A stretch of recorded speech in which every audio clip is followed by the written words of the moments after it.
लग्न म्हणजे आयुष्यातला सर्वात सुंदर क्षण. प्रत्येकाला वाटतं की आपलं लग्न खास व्हावं, सगळ्यांनी आपल्याकडे पाहावं, आपल्या फोटोंवर हजारो लाईक्स यावेत आणि हनीमून पासून ते नव्या घरापर्यंत प्रत्येक गोष्ट परफेक्ट असावी. पण या परफेक्ट आयुष्याच्या मागे धावताना अनेक नवदाम्पत्य मोठी चूक करतात आणि ती म्हणजे पैशांची उधळपट्टी. शादी का लड्डू जो खाए वो पछताए और जो ना खाए वो भी पछताए, ही म्हण आपण अनेकदा ऐकली आहे. पण आजच्या काळात या लग्नाच्या लाडू सोबत एक गोष्ट अगदी फ्री मिळते, ती म्हणजे रिकामा बँक बॅलन्स. कारण लग्नानंतरचे पहिले 3 ते 6 महिने म्हणजे एक प्रकारचा हनीमून पिरियड असतो.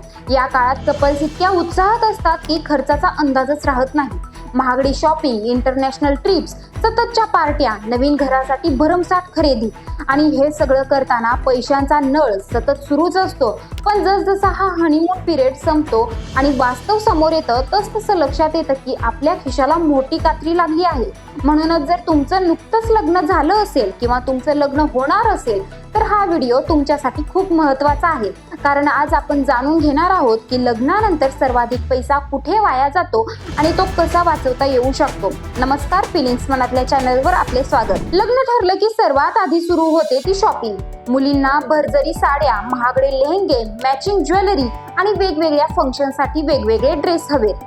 मुलांनाही ब्रँडेड सूट, शेरवानी, महागडे शूज आणि ॲक्सेसरीज हव्या असतात. अनेकदा या वस्तूंवर लाखो रुपये खर्च होतात.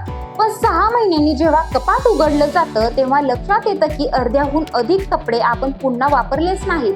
त्यामुळे लग्नासाठी शॉपिंग करताना फक्त ट्रेंड किंवा दिखावा पाहून खरेदी करू नका. गरजेनुसार आणि भविष्यात वापरता येतील अशाच वस्तू खरेदी करा. आजकाल सोशल मीडियामुळे आणखी एक मोठा खर्च वाढला आहे. लग्न झाले की लगेच इंस्टाग्रामवर रील्स, फेसबुकवर फोटो आणि कपल गोल दाखवण्यासाठी स्पर्धा सुरू होते. मग महागडे हनीमून डेस्टिनेशन निवडले जातात. अनेक कपल्स इंटरनॅशनल ट्रिपसाठी क्रेडिट कार्ड वापरतात आणि लोन घेतात.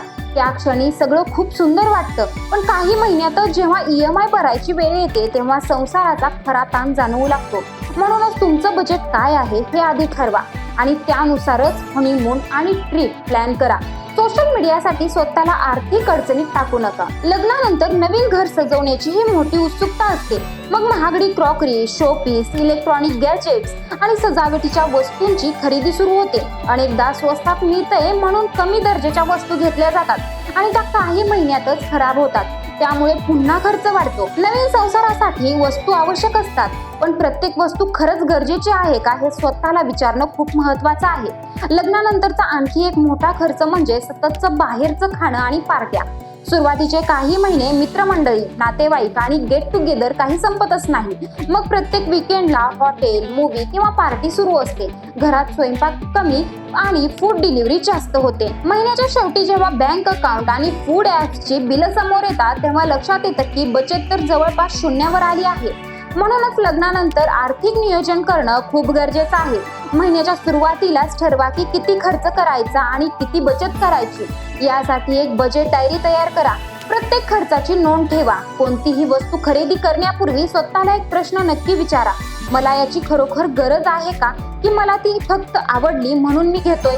हा प्रश्न तुम्हाला अनेक अनावश्यक खर्चापासून वाचवू शकतो. दिखाव्याच्या गोष्टीवर पैसे खर्च करण्यापेक्षा भविष्याचा विचार करून गुंतवणूक करा. म्युच्युअल फंड, SIP किंवा सोन्यासारख्या सुरक्षित पर्यायांमध्ये पैसे गुंतवा. कारण लग्न फक्त एका दिवसाचा कार्यक्रम नसतो, तर तो आयुष्यभराचा प्रवास असतो.